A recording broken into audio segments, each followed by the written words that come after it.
नमस्कार दोस्तों, ocean network में आपका स्वागत है। तो राहुल गांधी जा रहे हैं अमेरिका की यात्रा पर और कौन ऑर्गेनाइज कर रहा है? ओवरसीज कांग्रेस के चुनाव के दौरान हटा दिए गए और चुनाव खत्म होने के बाद फिर से नियुक्त कर दिए गए सैम पेट्रोडा। सैम पेट्रोडा ने एक दिन पहले उनके कार्यक्रम की विस्तृत जानकारी दी है। और उनका कहना ये है कि राहुल गांधी अपनी इस अमेरिका यात्रा के दौरान जो भारतीय मूल के लोग हैं, उनसे मुलाकात करेंगे, वो स्टूडेंट्स से मिलेंगे, वो कारोबारियों से मिलेंगे, वो थिंक टैंक के साथ भी चर्चा करेंगे और अमेरिका के जो स्थानीय नेता हैं, वहाँ के जो नेता हैं, उनसे भी मुलाकात करेंगे। और राहुल गांधी जो हैं, वो कौन से शहर पहुंचेंगे पहले? डलास, अमेरिका का ये शहर है। 8 सितंबर को वहां ये पहुंचने वाले हैं। और पेट्रोडा की अगर माने तो टेक्सास विश्वविद्यालय के स्टूडेंट्स और टीचर्स से बातचीत करेंगे, स्थानीय भारतीय समुदाय, कुछ तकनीकी विशेषज्ञों से बातचीत करेंगे। 9 और 10 सितंबर को राहुल गांधी अमेरिका की राजधानी कैपिटल वॉशिंगटन डीसी में रहेंगे और अलग-अलग लोगों से बातचीत करेंगे। और ये यात्रा ऐसे समय पर हो रही है जब भारत में भी 2 राज्यों में चुनाव की प्रक्रिया चल रही है। चुनाव घोषित हो चुके हैं, जम्मू कश्मीर और हरियाणा में। और हरियाणा में भी इस समय कांग्रेस अपनी पूरी ताकत झोंके हुए है। जम्मू कश्मीर में नेशनल कॉन्फ्रेंस के साथ वो चुनाव मैदान में उतरने वाली है। हरियाणा में किसी से गठबंधन नहीं किया है। लेकिन जब हरियाणा पर और जम्मू कश्मीर पर फोकस करना चाहिए था, तो राहुल गांधी अमेरिका जा रहे हैं। और इत्तेफाक है, संयोग है कि अमेरिका में भी इस समय राष्ट्रपति चुनाव की प्रक्रिया शुरू है और चुनाव प्रचार भी चरम पर है। डोनाल्ड ट्रंप फिर चुनाव मैदान में हैं और उनके सामने जो बाइडेन की जगह कमला हैरिस चुनाव मैदान में है। तो राहुल गांधी वहां जा रहे हैं। इसको लेकर के तमाम तरह की चर्चाएं अब शुरू हो चुकी हैं। पिछले साल जून में ये अमेरिका गए थे और उस समय भी इन्होंने कुछ एनआरआई से, कुछ छात्रों से, कुछ दूसरे लोगों से बातचीत की थी। और बाद में ये चीज खुल कर के सामने आई थी कि ये व्हाइट हाउस भी गए थे। और व्हाइट हाउस क्यों गए थे? ये अपने आप में एक रहस्य बना हुआ है। कुछ लोगों का कहना है कि जो डीप स्टेट है अमेरिका का, सीआईए है, एफबीआई है या दूसरे जो देशों में हस्तक्षेप करने वाला या दूसरे देशों की जो नीतियां तय करने वाला या जो एस्टेब्लिश सरकारें हैं, उनको डी-स्टेबलाइज करने वाला जो वहां पर एक ग्रुप है और सक्रिय ग्रुप है, जो अलग-अलग देशों में कुछ-कुछ लोगों को अपने साथ लेकर के तमाम तरह की कार्रवाइयों में लिप्त रहता है, ऐसे लोगों से मुलाकात हुई थी। ना इसका कांग्रेस ने कभी खंडन किया, ना इसकी पुष्टि की कि राहुल गांधी व्हाइट हाउस गए थे और वहां पर इनकी मुलाकात कुछ ऐसे लोगों से हुई थी। राहुल गांधी की ये यात्रा क्यों महत्वपूर्ण मानी जा रही है? क्यों इस पर सबकी निगाहें हैं? इसकी वजह है। एक तो खुद प्रधानमंत्री नरेंद्र मोदी यूएन असेंबली के सेशन में भाग लेने के लिए सितंबर के ही दूसरे पखवाड़े में और संभवतः चौथे सप्ताह में न्यूयॉर्क जाने वाले हैं, अमेरिका जाने वाले हैं। वो वहाँ भारतीय समुदाय को भी संबोधित करने वाले हैं, उनसे बातचीत करने वाले हैं। उनसे पहले राहुल गांधी पिछले 2-3 साल से अमेरिका के दौरे कर रहे हैं और सितंबर माह में ही इनकी कोशिश रहती है। ये दूसरा मौका है जब ये सितंबर माह में ही अमेरिका जा रहे हैं।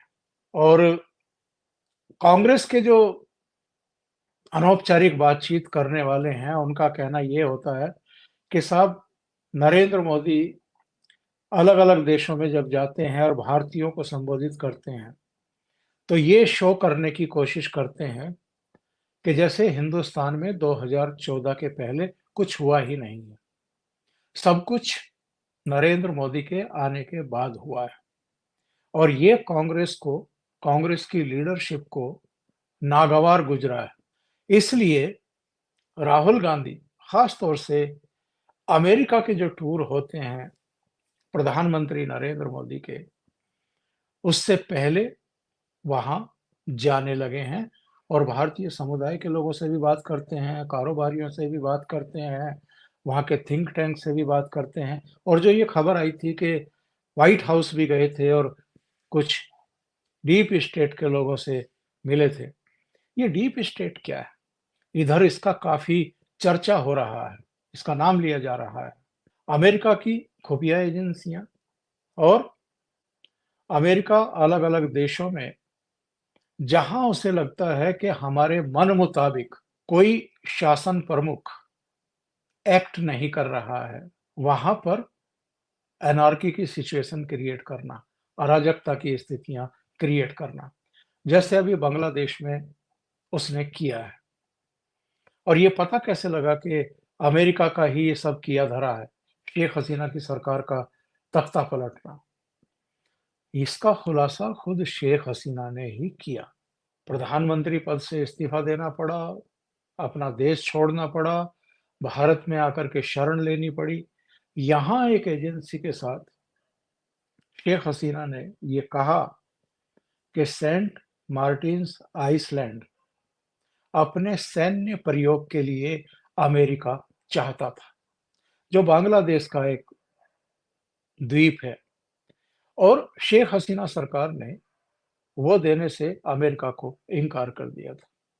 शेख हसीना का कहना ये है कि मुझे अपनी सरकार डिस्टेबलाइज हो गई, वो मंजूर है, लेकिन अमेरिका अगर यहाँ आकर के बैठ जाता, अपना मिलिट्री का एस्टेब्लिशमेंट वहाँ पर स्थापित कर देता, तो पूरे हिंद महासागर और प्रशांत महासागर तक, दक्षिण चीन सागर तक में एक अशांति का माहौल पैदा हो जाता और एक टकराव का माहौल, एक तनाव शुरू हो जाता पूरे इस क्षेत्र में। इसलिए उन्होंने अमेरिका को वो टापू नहीं दिया और उसी से खिन्न होकर के, नाराज होकर के अमेरिका ने जमाते इस्लामी के जरिए, पाकिस्तान की आईएसआई के जरिए, बीएनपी के जरिए और बहुत सारे गुट हैं, उनके जरिए उनकी सरकार का तख्ता पलट दिया। तो सवाल ये है कि राहुल गांधी भी अगर ऐसे लोगों से मिलते हैं, और बहुत सारे लोगों का तो कहना है कि ये जॉर्ज सोरोस वगैरह से भी मिलते हैं, उनके जो कारिंदे हैं, उनसे भी मुलाकात करते हैं। और जॉर्ज सोरोस कौन है? ये डीप स्टेट क्या है? ये भारत की जो विकास दर बढ़ रही है, भारत जो 5th लार्जेस्ट इकोनॉमी ऑलरेडी बन चुका है, अगले 3 साल में, 4 साल में 3rd लार्जेस्ट इकोनॉमी बनने की राह पर अग्रसर है। और जिस तरह की गतिविधियां तमाम चल रही हैं और प्रधानमंत्री नरेंद्र मोदी जिस तरीके से बिना अमेरिका के किसी प्रेशर में आए हुए अपनी स्वतंत्र विदेश नीति तय कर रहे हैं, जैसे तीसरी बार शपथ ग्रहण करने के बाद उनका पहला दौरा G7 समिट में भाग लेने के लिए इटली जाना था। उनका दूसरा दौरा, आधिकारिक दौरा, मॉस्को का रहा, रूस का रहा। और वहां जिस गर्मजोशी के साथ वो व्लादिमीर पुतिन से मिले, गले मिले, वो अमेरिका को भी, यूरोपियन कंट्रीज को भी, यानी जो वेस्टर्न वर्ल्ड है, उसको बड़ा नागवार गुजरा।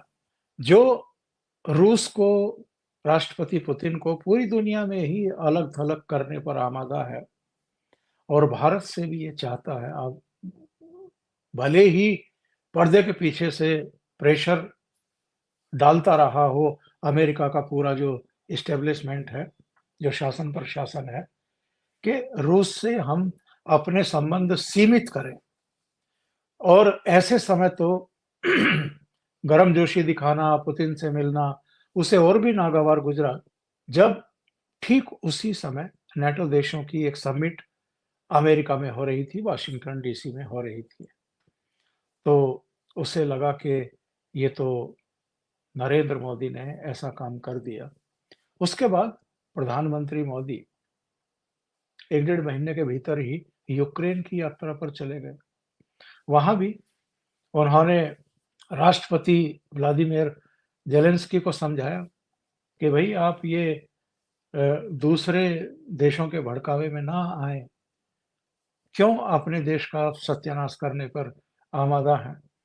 और उनको तमाम तरह की जो ऊँच-नीच हो सकती है, जो हानि ऑलरेडी पहले बहुत हो चुकी यूक्रेन की, 2 सवा 2 साल से यूक्रेन और रूस का युद्ध चल ही रहा है और यूक्रेन जो है वो खंडहर में तब्दील होता जा रहा है, इराक और अफ़गानिस्तान की तरह।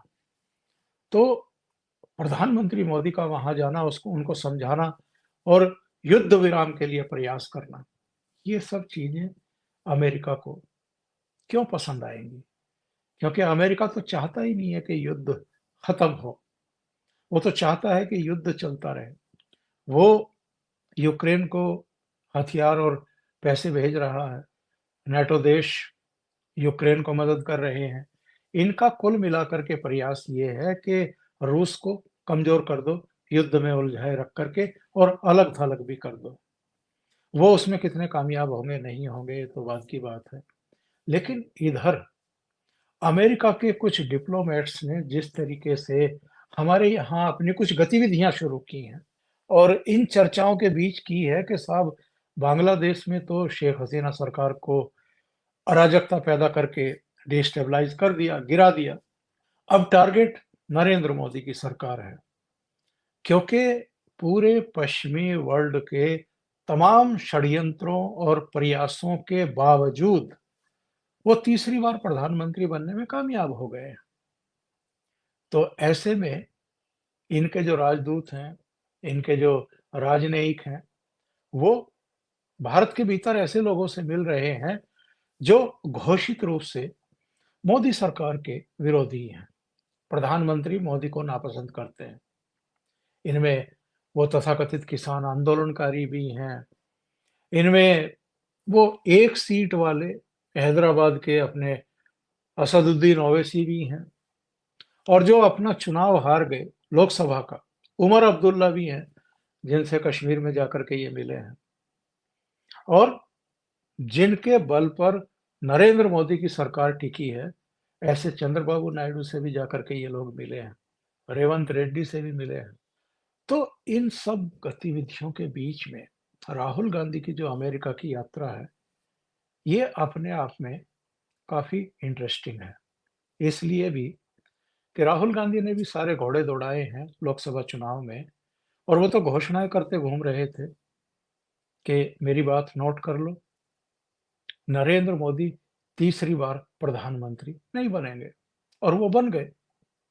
राहुल गांधी ने एक बात और कही थी कि अगर ये मैनिपुलेशन करके सरकार बना भी लेते हैं और आकर के फिर संविधान के साथ छेड़छाड़ करते हैं, उसमें संशोधन करते हैं, मनमानी करते हैं, तो देश में आग लग जाएगी।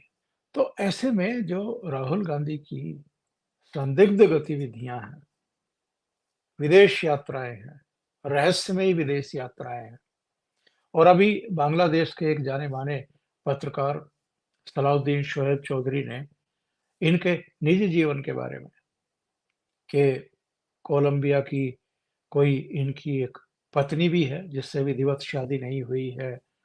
2 बच्चे भी हैं, एक 19 साल का बेटा है, एक 16 साल की बेटी है और ये लगातार ऐसी-ऐसी जगहों की यात्रा करते हैं, जहाँ पर आईएसआई के भी जो लोग हैं, वो जिनका आवागमन नोट किया गया है। तो ऐसे में राहुल गांधी अगर अमेरिका जा रहे हैं, तब सबकी निगाहें राहुल गांधी पर भी इस बार रहेंगी।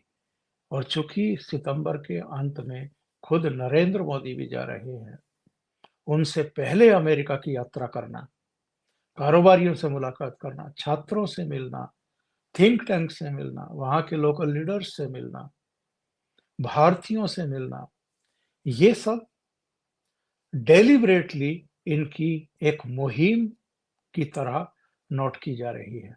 अभी के लिए इतना ही। बहुत बहुत धन्यवाद। अगर आपको ये चैनल और इसके कंटेंट पसंद आ रहे हैं तो लाइक करें, कमेंट करें, वीडियो को शेयर भी करें। अभी तक अगर आपने ये चैनल सब्सक्राइब नहीं किया है तो सब्सक्राइब कर लें और साथ में लगे बेल आइकॉन को दबाना ना भूलें, ताकि आगे आने वाले वीडियो और उनके नोटिफिकेशन आप तक पहुंचते रहें। बहुत बहुत धन्यवाद। नमस्कार।